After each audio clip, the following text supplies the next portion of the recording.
You see these? See those like nut ends right there? That's crazy. Look at that. Look at over here. Rivets. Like nutted rivets. Like somebody put the rivet through and they didn't want a bucket. So they put freaking nuts on it. And I think it worked. Like they waterproofed it. That's gangster, man. Look at that. What are you supposed to do? What are you supposed to do about that? Interesting. Very interesting. Maybe we can just unscrew the bolt and pull the rivet out. I mean, that's may actually be a blessing. They got to go anyways.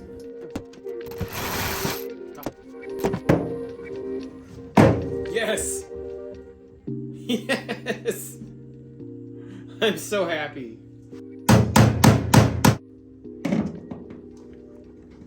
Oh, come on. You see, this stuff, like, it's one thing when like somebody who like builds yachts comes and critiques me and says my stuff sucks. You know, because if you're working on a yacht, you're probably like the best at what you do because those things have to be top quality. But if somebody's like, I used to build boats at a shop and your stuff's, I'm like, whatever, dude. Like, I'll rip so many boats open. Just find stuff like this like way worse than this. And you guys just be quiet. Like, I found drywall screws inside like casings, like stuff that should never be in a boat. Like, come on, dude. You know what went down in there. You know what you guys are doing.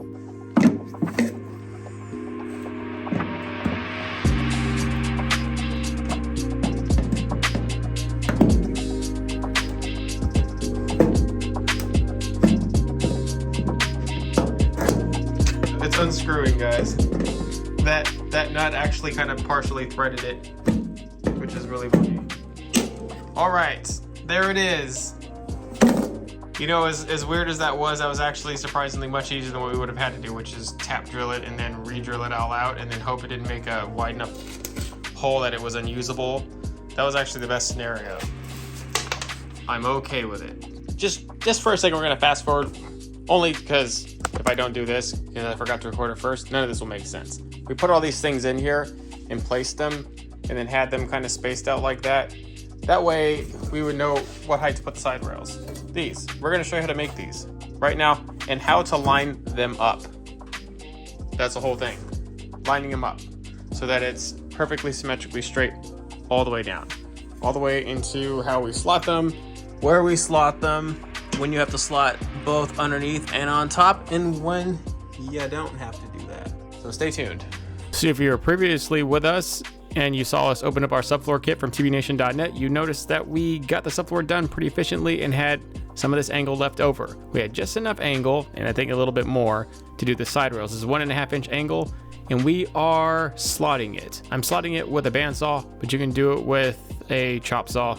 But the point is to make little notches in there so when you bend it down the frame of the contour, it will flex. Otherwise, it won't flex. It'll start to bend and warp, and it won't do what it needs to do. For the straight sides, you should only need to slot one side of the angle. But as it starts to bend and bow, like in a V-hole like this, you're going to have to start slotting the underneath. Make sure wherever you slot that you don't slot directly on top of each other, or you're going to the piece will just break in half. And on this part where it's an extremely big flex, because I tried just a single slot, I had to kind of triangular slot that in, just so it would actually bend enough, even with a bunch of cuts in there. And that's where it finally does start to taper correctly. And then I noticed that it's not going to bend down without starting to warp, so I had to take it off. And now I'm going to have to slot the underneath just every so often between the grooves on top, though. Do not, again, do it directly on top of each other because you'll break the whole beam. And I'm only doing these every so few inches because it's not such an aggressive taper. The more aggressive taper, like on a V-hole, you'd have to slot them closer, like especially on the top. But, you know, every 4 to 5 inches on the bottom should be good. And you should only have to do that right when it tapers. You won't have to do that for the rest of the bracket. It's just making a series of independent brackets linked all in one piece of angle. Just do one side first. Don't worry about the exact measurements. Just this whole boat tapers and goes farther up. If you look at it, it's a constant widening channel. It's like 3-4 inches in the back. It's like almost 7 or 8 inches, something like that, I believe, at the very top, because the boat is not straight itself. In fact, if you wanted to do most of the beam straight and then angle it up at the front so it tapers with a natural flex, because remember, these boats are not like big bass boats with a 400-pound outboard in the back, plus talons, plus all like 6 batteries. to where no matter if you have like 2 or 3 people up on the front deck, the boat doesn't, you know, like lean forward. These boats lean forward. So if you actually wanted to taper this upward and follow the whole boat that way, it might actually be a little bit more advantageous if you are worried about being completely level when you're in front of the boat, you know, trolling around and fishing. The truly important thing is that no matter how you made the one side, that you make the other side equal, completely symmetrical.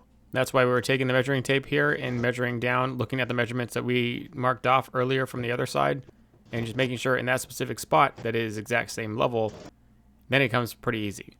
And after that, it's just a series of drilling and rivets and drilling and rivets and drilling and rivets. So the next part will probably be us finishing the resin coated subfloor or aluminum subfloor. And then we're gonna be tying the beams across from the back to the subfloor in here. And then we're gonna be flipping this boat over to take care of this horrendous paint job. And I don't know, we're gonna have to get rid of it. The trailer was one thing too. We were trying to figure out what we were gonna do with the trailer because it's horrendous looking. We were thinking about putting out a new trailer.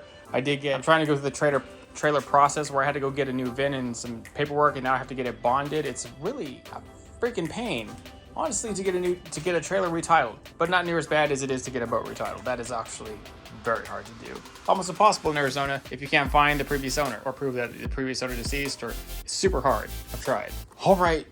And also, guys, please, like, it's one thing to watch these videos. I really appreciate it, but please like and comment and share and subscribe. Like, it shows a demographic of my audience is only like 18% of you are subscribed. That's pretty insane. If you're wondering how like YouTubers grow, yeah, part of it's views, a lot of it is actually engagement. How engaged are viewers?